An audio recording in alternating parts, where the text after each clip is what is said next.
일어나라, 빛을 발하라. 이는 내 빛이 이르렀고 여호와의 영광이 내 위에 임하였음이니라. 보라, 어둠이 땅을 덮을 것이며 캄캄함이 만민을 가리려니와 오직 여호와께서 내 위에 임하실 것이며 그의 영광이 내 위에 나타나리니 나라들은 내 빛으로 왕들은 비치는 내 광명으로 나아오리라. 아멘. 할렐루야. 이상해요? 우리 이연일 목사님이 예배 설교학 박사시잖아요. 설교할 때마다 얼마나 은혜가 되는지 제가 앉아 들으면서 나는 저런 설교 다시는 할 수 없을 것 같다 하는데, 새해 들어서 첫 번째 주일은 꼭 제가 했으면 좋겠대요. 출발을 목사님이 문을 열어주셔서 같이 했으면 좋겠다고 그래서 사실 조금 두려움도 있고 부담도 있었습니다.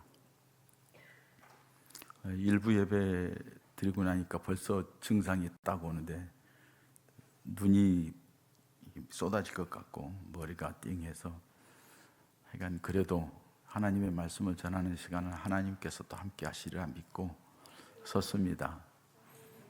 여러분 새해 복 많이 받으세요. 옆에 분들하고 한번 인사하세요. 새해 주님의 복이 풍성하시기 바랍니다. 한 해를 마무리 짓고 새해를 맞을 때에는 다 나름대로 기대가 있고 소망하는 것들이 있어요. 또 그걸 이루기 위하여서 여러분들 나름대로 열심히 나아갈 거예요.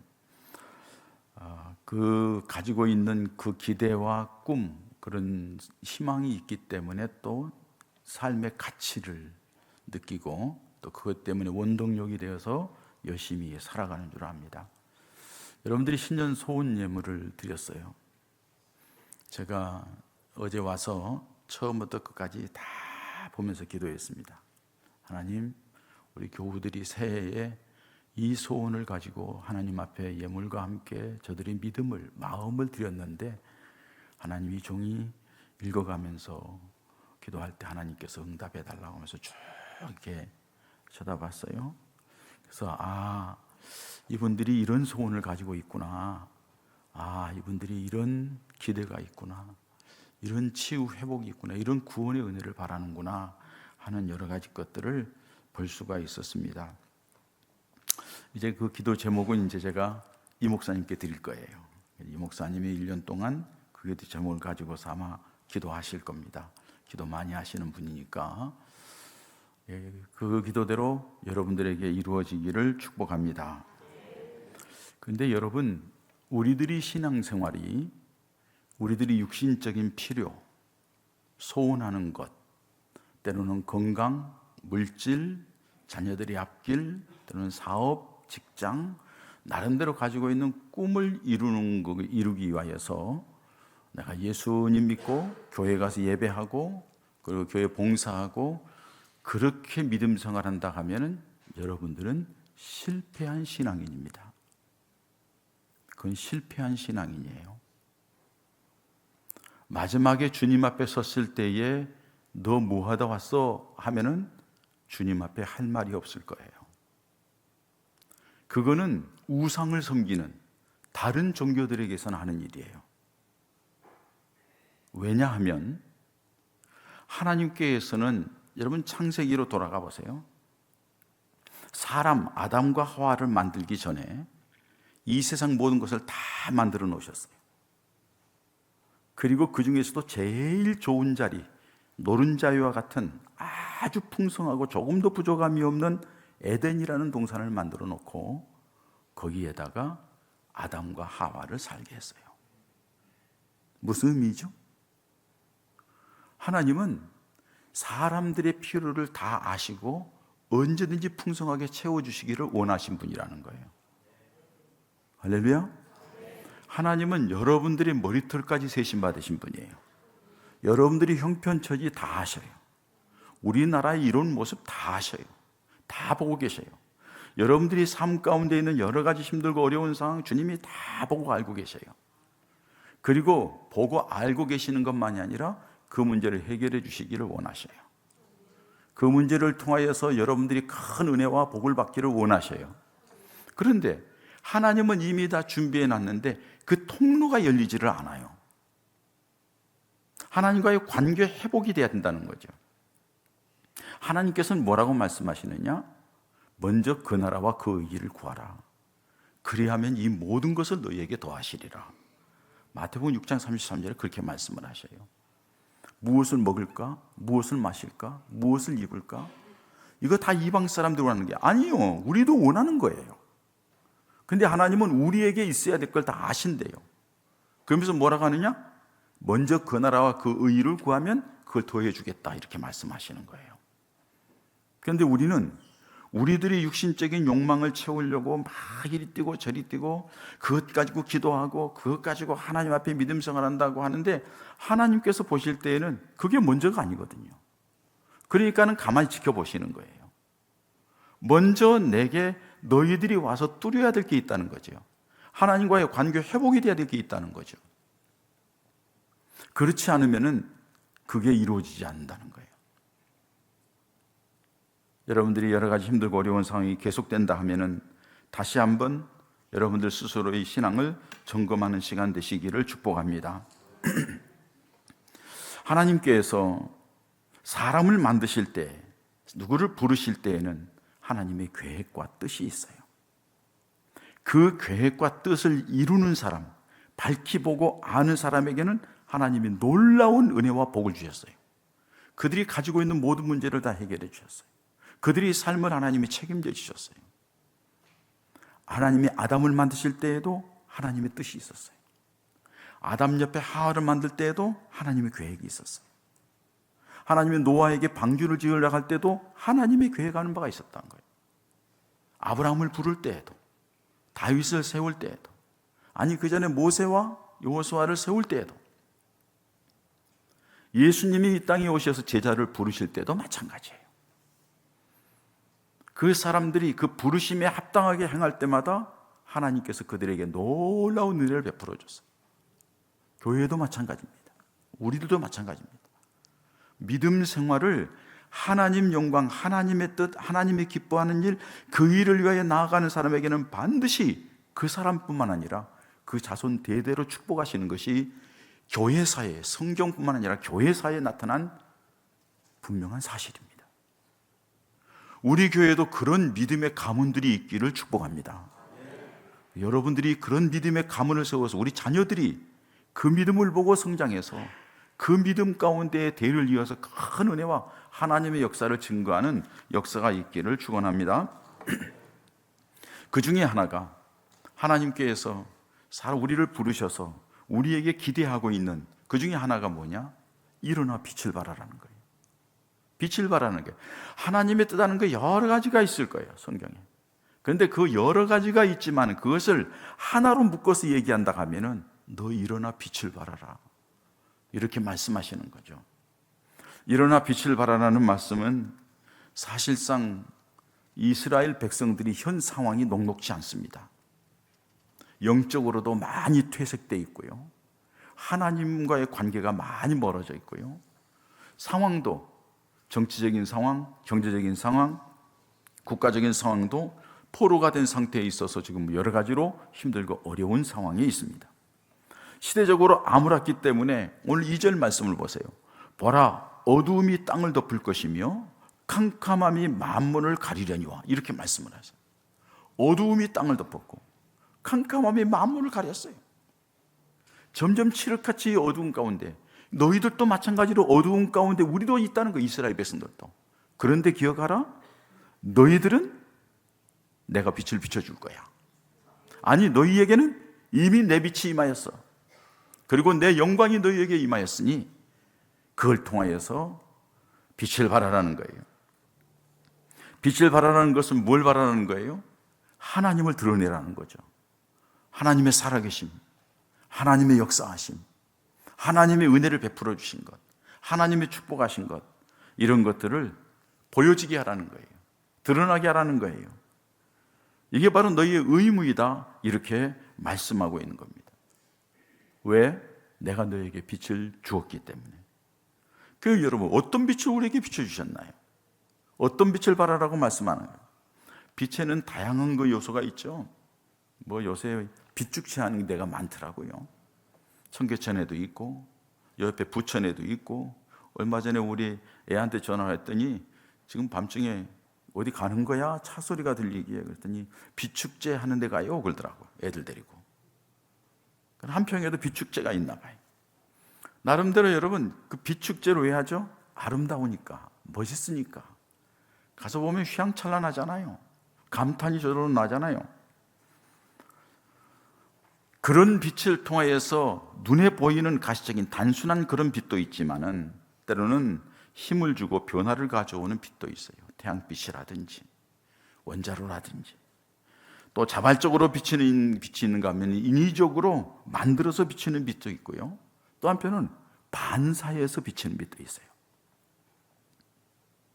하나님이 우리에게 빛을 비추라고 말씀하는 것은 네가 가지고 있는 네 자신의 그 빛을 드러내라는 게 아니라, 너 하나님으로부터 받은 빛 있잖아. 그 환한 빛을 네가 받았잖아. 그 빛을 드러내라 이거야. 내게 받은 빛을. 그래서 우리는 여러분 발광체가 아닙니다. 우리는 반사체입니다. 그 빛을 밝게 비추기 위해서는 어떻게 해야 되죠? 빛 가운데로 더 깊이 들어가야 돼요. 그래야지 그 빛이 우리에게 더 깊이 비춰지게 되고, 그 비춰진 빛을 통하여서 그 빛을 드러내게 되는 거죠. 그런데 우리는, 여러분 생각해 보세요. 육신의 욕망에 찌들고, 세상에 찌들고, 감정에 찌들고, 내가 여러 가지 육신적인 바쁘고 어떻게 해서 찌다 보니까는 주님의 빛 가운데 나아갈 만한 여유가 없어졌어요. 그러다 보니까는 우리 빛이 흐려졌어요. 퇴색되어졌단 말이에요. 드러내려고 하니까 드러내지지가 않아요. 밝은 빛이 보여지지가 않아요. 그러다 보니까는 교회에다 손가락질하는 거죠. 예수 믿는 것들 우리보다 나은 게 뭐가 있어?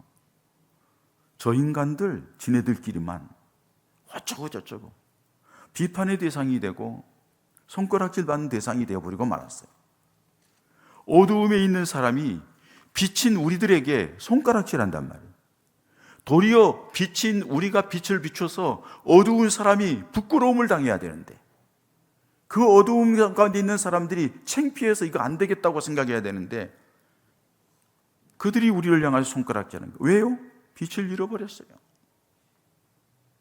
빛이 환하게 비치지를 않아요. 이게 얼마나 가슴 아프고 슬픈 일인지 몰라요. 오늘 이스라엘 백성도 마찬가지예요. 하나님 떠나고 자기 멋대로 살고 죄악이 범람하고 하나님이 견디다 못해서 심판해서 이스라엘을 이방의 포로가 되게 만들었어요. 고통을 당하고 힘들고 어렵게 만들었어요. 그런데 하나님께서 그 이스라엘 백성들에게 70년 동안 포로가 되어 있는 상황에서 이스라엘 백성들은 잊어버렸을 거예요. 35년을 한 세대라고 얘기하는데 두 세대가 지나갔어요. 이방 땅에 가서 자기 나름대로 다 살고 안정되게 살아가고 있는 거예요. 자기들은 육신에 매여서 다 잃어버렸을지 몰라요. 그런데 하나님께서는 약속을 기억하신 거예요. 70년이 찾아 이방 왕, 하나님도 모르는 왕, 고레스라고 하는 왕을 감동시켜서 이스라엘 백성들을 해방시키는 거예요. 깜짝 놀란 거죠. 그냥 이스라엘 백성 너희 조국으로 돌아가라. 그냥 돌아가라는 게 아니에요. 너희들이 성전에서 제사를 드리고 그랬던 그 기구들을 다 가지고 가라. 있을 수 없는 일이 일어난 거예요. 그 은혜를 그들이 받았어요. 그 은혜를 받았으니 너희가 그 은혜를 하나님이 이렇게 하셨다고, 하나님이 이런 은혜 베풀어 줬다고, 하나님이 이렇게 우리에게 역사하셨다고, 그것을 드러내고 증거하라고 말씀하고 있는 겁니다. 내 빛은 너희에게 이미 이르렀고 하나님의 영광이 너희 가운데 있으니 너희는 그 빛을 바라고 그 하나님의 영광을 드러내라는 거죠. 여러분, 이것은 우리에게도 마찬가지예요. 우리는 이미 빛을 받은 사람들입니다. 왜냐하면 예수님께서 이 세상에 오실 때에 빛으로 오셨다고 말씀합니다. 요한복음 1장 9절에 참빛 곧 세상에 와서 각 사람에게 비치는 빛이 있었나니, 1장 4절에는 그 안에 생명이 있었으니 이 생명은 사람들의 빛이라, 이렇게 말씀했어요. 근데 사람들이 빛이 왔는데도 빛 가운데 나오기를 원치를 않아요. 자기들이 부끄러움, 죄악됨, 자기들이 육신적인 편리함, 빛 가운데 나가면 그게 싫다는 거죠. 여러분, 예수 믿는 게 그렇게 피곤한 겁니까? 예수님 앞에 나와서 예배하고 믿음 생활을 하는 것들이 이렇게 부담스러운 겁니까? 이거는 생명이에요. 이거는 가장 하나님 앞에 기본적인 것이에요. 빛을 받은 사람이라 하면은 하나님 앞에 당연히 그 빛된 모습으로 나가야 되는데 그렇지 못한 안타까움이 있어요. 빛 가운데로 오기를 싫어하는 거죠. 부담스럽다는 거죠. 그런데 하나님께서 사람들이 빛 가운데로 오지 않는데 사람마다 임하여서 예수 그리스도를 영접하게 하는 거죠. 그래서 영접하는 자, 곧 그 이름 믿는 자들에게는 하나님의 자녀가 되는 권세를 주는 거죠. 그 사람들에게 요한복음 8장 12절에는 예수께서 또 일러 가라사대 나는 세상의 빛이니 나를 따르는 자는 어두움에 다니지 아니하고 생명의 빛을 얻으리라 그랬어요. 생명의 빛을 얻는 사람들이 우리 모두란 말이에요. 예수님을 내 마음속에 영접했다는 것은, 물어볼게요. 여러분 예수님 믿습니까? 확실하게. 여러분 예수님 믿습니까? 믿으니까 이 자리에 있겠죠. 믿지 않는 사람에게 이 자리에 와서 1시간만 예배 드려달라고 돈을 10,000원 주겠다고 하면 그것도 힘들어해요. 피곤해요. 어려워해요. 예수를 믿겠다고 작정을 했든지, 예수를 믿든지 작정을 했든지, 아니면은 오늘 여기에 나는 아직 긴가망가해 하는 사람이라 할지라도 하나님께서 찍어가지고 이 자리에 끌어냈기 때문에 온 줄 믿습니다. 그러면 그 가운데 이미 빛이 비춰지기 시작했다는 거예요. 빛이 비춰지기 시작했다는 게, 그 빛을 비추는 사람이 돼야 돼. 예수님께서 우리에게 뭐라고 해요? 너희는 세상의 빛이라고 말씀합니다. 내 빛을 받았으니 너희는 세상의 빛이라. 이제 세상에 나가서 빛을 비추는 자가 되라고 말씀하고 있는 거예요. 그래서 오늘 1절 말씀에 강력하게 말씀하죠. 일어나라 빛을 발하라. 이는 내 빛이 이르렀고 여호와 영광이 내 위에 임하였습니다. 이는 내 빛이 이르렀다. 너의 빛이 왔다는 거예요. 또 내게만 이 빛을 비추고 있다는 거예요. 하나님의 영광이 내 위에 임해 있다는 거예요. 그러니까 그걸 통하여서 하나님의 역사를 드러내고 간증하고 얘기하는 그런 사람이 되라고 말씀하고 있는 것입니다. 우리 모두는 구원받은 하나님의 자녀들인 줄 믿습니다. 예수님을 믿으면 구원받은 자녀들이에요. 구원받은 자녀들은 곧 빛의 자녀들이에요. 빛이 들어온 사람들이에요. 빛을 받은 사람이에요. 그러니까 여러분, 예수 믿은 뒤에는 옛날처럼 살아가려니까 왠지 깨끗해. 왠지 부담스러워. 그렇게 살면 안 돼. 그러니까 머뭇머뭇거리고 간신히 뭘 좀 어떻게 하려다가 못하게 되고. 왜 그래요? 내 안에서 빛이 그 어두움을 밀어내는 거예요. 못하게 하는 거예요. 그게 우리들의 믿음 생활이라는 사실이에요. 그렇기 때문에 사랑하는 여러분, 우리가 하나님 예수를 믿음으로 빛을 받았으면 이제 그 빛이 더 밝아져야 될 줄 믿습니다. 더 밝아지기 위하여서 어떻게 해야 돼요? 더 주께로 가까이 나아가야 돼요. 오늘 이 시간에 온 여러분들, 주님 앞에 구원의 기쁨과 감격 속에서 이 자리에 온 줄 믿습니다. 그러니까 이 예배는 그냥 드려지는 게 아니라 하나님이 나를 구원해 주신 은혜에 감사해서 하나님 앞에 나를 올려드립니다. 하나님 감사합니다. 주님 감사합니다. 주님께 영광 돌리기 위해서 왔습니다. 나는 하나님의 자녀이기 때문에, 하나님의 아들이요 딸이기 때문에, 나는 구원받은 하나님의 백성이기 때문에 이 시간에 하나님께 영광을 돌려드립니다. 중심이 그런 모습이 돼야 될 줄 믿습니다. 그게 하나님 앞에 내가 예배를 통하여 빛을 발하는 거예요. 하나님을 향하여 빛을 발하는 거예요. 나는 예수를 믿는 믿음의 자녀이고 하나님께서 자녀들에게 무엇인지 구하면 주신다고 약속하신 그 기도를 지금 우리 계속하고 있잖아요. 오늘 1400시간이 넘었다는데. 그러니까 한 주간에 기도하는 시간에 그 기도의 빛을 하나님 앞에 바라는 거예요. 나는 하나님의 자녀이고 기도의 빛을 드립니다. 찬송으로 빛을 발하기도 하고, 나아가서는 세상에 나아가서 거룩한 성품으로 세상 사람들에게 드러내는 거예요. 하나님의 자녀답게 주변 사람들에게 선한 영향력을 보이는 것, 이것도 역시 빛을 비추는 모습이라고 할 수가 있습니다. 빛은 여러분, 우리 안에 비춰진 빛을 하나님께서 빛이라고 말씀하실 때는 하나님의 성품을 세상에 반영하는 삶을 살라 이겁니다. 하나님의 성품을 세상에 반영하라. 내 안에 성품이 하나님의 성품이 되기 위해서는 주님이 내 안에 거하셔야 한다는 거예요. 그 선한 영향력을 미치고, 때로는 여러분 이 복음의 빛이 들어와서 견디지 못하여서 복음을 전하잖아요. 그 복음의 빛이 얼마나 놀라운 생명의 빛인지, 얼마나 놀라운 은혜의 빛인지, 얼마나 놀라운 축복의 빛인지, 이거를 가만히 있을 수 없으니까는 전하는 거예요. 그래서 우리나라에도 1984년에 85년에 아펜살라 언더우드가 온 거예요. 지금 우리 얼마 전에도 지난 주간에도 김창호 선교사님 나한테 우크라이나에서 메일이 쫙 문자가 왔어요. 사진 찍어서 이렇게 상황이 이렇다고 하면서. 여러분, 전쟁의 포화를 뚫고 처자식력이 나도 왜 거기를 갔을까요? 복음의 빛 때문에. 이 빛을 전하지 않으면 안 되니까. 더군다나 이 빛은 생명의 빛이기 때문에, 살게 하는 빛이기 때문에, 영원히 살게 하는 빛이기 때문에 전할 수밖에 없는 거예요. 이게 빛을 비추는 거예요. 교회 안에서 여러분 봉사하고 헌신하는 것도 빛을 비추는 겁니다. 여러분들이 입에서 나오는 말 한마디가 어떻게 나오느냐에 따라서 빛을 비추기도 하고 칠흑같이 어두운 사단의 입술이 되어서 나타날 수도 있는 거예요. 우리는 하나님의 자녀들이요 빛의 자녀들인 줄 믿습니다. 그렇기 때문에 그 빛을 비춰야 돼요. 그런데 그 빛을 비추기 위해서는 어떻게 해야 될까요? 내 자신에게 비춰오는 임한 빛이 확신이 있어야 한다. 나는 빛의 자녀야. 나는 하나님의 자녀야. 나는 믿음의 사람이야. 나는 하나님 앞에 사는 사람이야. 주님이 나를 구원해 주셔서 하나님이 나에게 빛을 비추셨대. 하나님의 영광이 내 위에 있대. 내가 그것에 대한 확신을 가지고 있어야만이 빛을 비출 수 있어요. 앞에서도 말씀드렸습니다만 내 스스로가 불확실하니까 그 빛을 비추지 못한다는 사실이에요.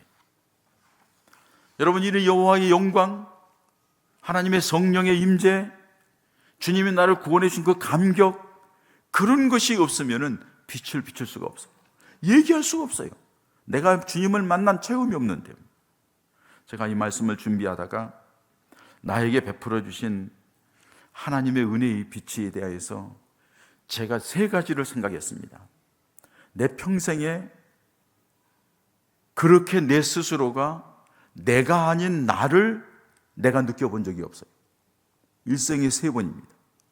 첫 번째로는 고등학교 졸업하고 재수할 때에 매일 하루 3끼씩 밥을 먹으면서 영의 양식인 하나님의 말씀을 먹지 않고 산다는 것이 내 마음속에 죄스러웠어요. 그래서 하루에 5장 이상 읽지 않으면 밥을 굶겠다. 하나님과 나와의 약속이에요. 그리고 하나님 앞에 성경을 읽기 시작했어요. 몇 달이 지났는데 말씀이 있는 가운데 주님이 내 안에 찾아오셨어요. 그리고 정말로 그때 우리가 어려웠습니다. 집이 외롭고 어렵고 힘들고 답답하고 앞길이 불투명하고 모든 것이 불확실했어요. 집안은 풍비박산되고 너무너무 힘들었어요. 그런데 성경 말씀이 있는 가운데 주님이 내게 찾아오셨어요. 그리고서 3달 동안 울며 다니는 거예요. 새벽에 일어나서 1.5km 떨어진데 확 달려가면서 울면서 뛰어가는 거예요. 주님 감사합니다. 나 같은 거 사랑해 주셔서 감사합니다. 주님 감사합니다.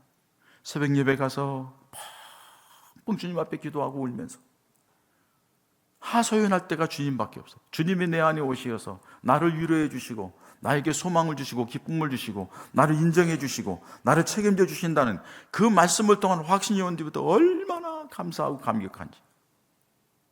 세상이 달라 보이더라고요. 하나님이 나만 사랑하는 것 같아요. 저는 그것 때문에 견디면서 살아왔어요. 생명의 말씀사에 가서 책을 사가지고 광화문 내거리에 거기서 딱 걸어 나오는데 누가 8장을 끼게 보니까 아무도 없어요. 주님이시구나. 하는데 거기서 눈물이 막 쏟아지는 거예요. 아마 지나가는 사람은 젊은 사람 실성했다 할 거예요. 실성했죠. 예수님 때문에. 감동이었어요. 잊을 수가 없어요. 두 번째로는 제가 첫 임지에 갔을 때입니다. 이력서 써들고 다니지 않고 오라는 데 가겠습니다 했더니 조그만 2층 교회에서, 개척교회에서 오라고 해서 못 모르고 갔죠. 개척교회는 하도 해봐가지고 봉사를 해봐서 어려움이 있었지만 가서 교회가 어느 정도 되어지니까는 사람들이 저를 중상모략에서 끌어내는 거예요. 일부 예배 시간에 권사님들이 다 계셨어요. 저와 함께 그 어려움을 당한 권사님들. 그 권사님들은 모를 수 있어요. 왜? 나하고 주님과의 관계니까. 주님이 분명히 말씀하시는 거예요. 나는 너를 위하여 십자가에 죽었는데 너 나 위해서 내 교회 좀 지켜주지 않겠느냐. 아, 주님께서 말씀하시면 또 목사는 교회를 위해 있는 존재니까 알겠습니다 하고 강대상에다가 딱 자리를 펴고 무릎 꿇는 순간 내 안에 주님이 오셨어요. 그리고 내 안에 있는 이 마음이 내 마음이 아니에요. 뭘 얘기하는지, 저는 굉장히 성기결이 못된 사람입니다. 급하고 불이 보면 못 참고 예의가 없으면 그 꼴을 못 보고요. 굉장히 개팍해요. 틀리면 그냥 상대도 안 하고요. 그런데 내 안에 다른 내가 있으면서 어떤 걸, 그 사람들이 밉지를 않아요. 그 사람들이 불쌍한 거예요. 예배 드리러 보면 예배 못 오게 만들어요. 강대상에 올라오면 끌어내려요. 얼마나 비참해요. 얼마나 초라해요. 얼마나 분노해요. 견딜 수가 없는 거죠. 일반적으로 보면 그래요. 근데 저는요, 아무런 미움도 없어요. 주님이 하라니까 나는 갑니다. 못 나오게 하면 또 올라가고, 못 올라가면 또 올라가고, 결국에는 예배 인도예요. 기쁨으로 예배 인도하고 나오면요, 저를 끌어내린 사람들이요, 기가 막히다는 거예요. 이 상황에서 어떻게 저렇게 예배를 인도하고 말씀을 전할 수가 있느냐는 거죠. 저는 아무렇지도 않아요. 그 악한 장로가 데려온 여전도사가 있는데 그 여전도사를 연세가 돼서 권사님으로 임명을 했어요. 그 여전도사가 저를 따라오겠대요. 제가 맨바닥에 나온다 하니까 오지 말라고 그랬어요. 왜 오냐고, 왜 그러냐고 내가 물어봤어요. 그랬더니 목사님, 어려운 가운데 제가 낮에 기도하러 교회를 갔는데 목사님이 강대상에서 눈물 흘리면서 기도하는데 어떻게 된 게 그렇게 힘들게 하고 어렵게 하던 장로의 집안에서 한 번도 원망하지 않고 불쌍히 여겨달라고 하고, 하나님 교회가 은혜스러운 교회가 상처받지 않게 해달라고, 복음이 전파되는데 방해가 되지 않게 해달라고 그렇게 기도하고, 우리 교회에 새로 오신 분들, 그분들이 예수님을 떠나지 않게 해달라고. 그래서 자기가 생각할 때에 이분이 진짜 목사다. 이게 제 얘기가 아니에요. 그분 얘기예요. 저는 그런 기도한 기억도 나지 않아요. 내 안에 다른 데가 와 있어요. 그래서 이겨낼 수가 있어요. 근데 놀라운 것은 탁 싸우게, 여기까지 하겠습니다 주님 하고 나왔더니 본래의 내가 돌아왔어. 그래가지고 성질나서 못 견디겠어. 그때 그냥 한 방 날릴걸.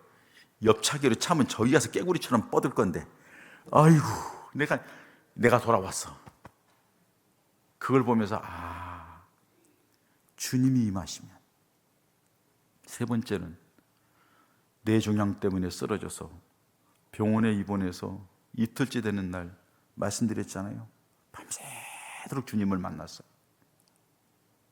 주님을 만나고 나니까는 뇌종양, 내 몸이 아픈 것, 뇌암 이건 문제가 되지 않아요. 주님이 나와 함께 하는데 그게 중요하지 않더라고요. 우리 집사람은 뇌종양, 뇌암이라는 소리 듣고서는 어깨가 툭 내려온 게 내가 뒤에서 봤어요. 내가 그랬어요. 걱정하지 말라고. 하나님께서 다 만나서 해결했으니까 염려하지 말라고. 우리 집사람이 희한하대요. 당사자가 더 걱정을 해야 되는데 자기한테 도리어 위로하는 게 이해가 안 간다는 거예요. 내가 주님 만났으니까. 그리고 월요일 날 진단 받는 날인데 주일날 못 왔잖아요. 그래서 주일날 일부 예배, 우리 이 목사님 설교하는 거 예배 드리고 바깥에 나가니까는요, 태양빛을 보는데 너무 아름다운 거예요. 나뭇잎을 보는데 너무 아름다운 거예요. 모든 게 너무너무 아름다운 거예요. 거기서 펑펑 울면서 주 하나님 지으신 모든 세 찬송을 하면서 우는 거예요. 주님과 함께, 주님과 함께, 주님과 함께라면 고난도 슬픔도 걱정이 없어요. 기도하면서 들려왔던 그 찬양의 가사를 핸드폰에다 입력해 놓고 그걸 부르면서 우는 거예요. 너무너무 아름다운 거예요. 내 안에 또 다른 나가 들어왔어. 그 아픈 과정에 그 만난 것을 얘기했더니 우리 딸이 그래요. 아빠, 어렸을 때에 만났던 주님 또 만나셨네요. 그러더라고요. 이렇게 얘기할 수 있는 건 무엇 때문이죠? 주님이 내게 비춰진 그 빛이, 놀라운 빛이, 이 생명의 빛이, 은혜의 빛이, 위로의 빛이, 치유의 빛이, 회복의 빛이, 힘있게 하는 능력의 빛이 내게 임했다는 사실을 확실하니까 여러분들에게 저도 증거하는 거예요. 빛을 발하는 거예요. 우리 예본 가족들에게 그런 놀라운 은혜의 역사가 있어지기를 축복합니다. 그러기 위해서는 뭐라고 그래요? 일어나야지 빛을 발하죠. 일어나라는 말은 무슨 말이에요? 행동하라는 거예요. 머뭇거리지 말라는 거예요. 누워있지 말라는 거예요. 여러분, 예배는 일어나 나오는 겁니다. 예배 시간에 나와야 돼요. 그래야지 그 빛이, 더 강한 빛이 임하게 될 줄 믿습니다. 기도 시간에 기도해야 돼요. 기도할 때에 주님의 은혜의 빛이 임할 줄 믿습니다. 그러는 거예요. 찬송할 때에, 찬송을 힘 있게 할 때에 은혜의 빛이 임하게 될 겁니다. 절망과 좌절에서 깨어나서 희망이 되신 주님을 향하여 일어나시기 바랍니다. 영적인 잠에서 깨어나 하나님께서 기뻐하시는 일을 향하여 일어나시기 바랍니다. 과거의 실패와 죄악에서 벗어나서 새로운 시작을 위하여 주님 손 붙잡고 일어나시기 바랍니다. 주님을 향하여 나아가시기 바랍니다. 그러면 주의 빛이 비춰지면서 여러분들은 제2의 또 다른 여러분들을 발견하게 될 줄 믿습니다. 주님이 내 안에 오셨을 때에 내 안에 얼마나 놀라운 은혜가 있는지, 위로가 있는지, 기쁨이 있는지 이미 하나님의 빛은 여러분들에게 비춰졌습니다. 하나님의 영광은 이미 여러분들 가운데 임재해 있습니다. 여러분들이 깨어서 주님을 향하기만 하면 그 빛이 환하게 비칠 겁니다. 하나님의 영광이 보여질 것입니다. 그것이 간증거리가 되고 새로운 빛을 비추는 하나님의 사람들이 될 줄 믿습니다. 그 은혜와 축복이 있어지기를 주의 이름으로 축복합니다. 올 한 해 동안 하나님의 이런 놀라운 역사가 우리 온 예본 가족들에게 개인마다 가정마다 있어지기를 축복합니다. 아버지 하나님 감사합니다. 부족한 종, 불편하고 힘들지만은 새해 출발을 그래도 담임 목사님이 하셔야 된다 하여서 오늘 이 시간 힘들고 어렵지만은 하나님의 말씀을 나누었습니다. 아버지, 우리들에게 빛을 비춰주신 그 주님의 빛, 성령의 빛, 은혜의 빛 너무나도 많은데도 우리가 다 희석되어 있고 다른 것으로 때묻어서 환하게 비춰지지 않는 부분이 있다 하면은 오늘 주님께서 말씀하십니다. 칠흑같이 어둡고 아무리 캄캄하다 할지라도 내 빛은 너희에게 비춰졌어. 하나님의 영광이 너희에게 임하고 있어. 그러니 내가 원하는 대로 빛을 비추려고 하라. 그럴 때에 많은 가족들이, 주변 사람들이 함께 그 빛 가운데 나오게 될 것이라고. 나를 통하여 가정이 구원받고, 나를 통하여 교회가 빛이 환하게 비춰지고, 나를 통하여 복음의 빛이 확장되는 은혜가 있게 하여 주시옵소서. 그래서 한 해 동안 우리 사랑하는 예본 가족들이 빛의 자녀로서의 사명을 감당하다가 더 큰 은혜와 축복을 누리게 하여 주시옵소서. 예수님의 이름으로 기도합니다. 아멘.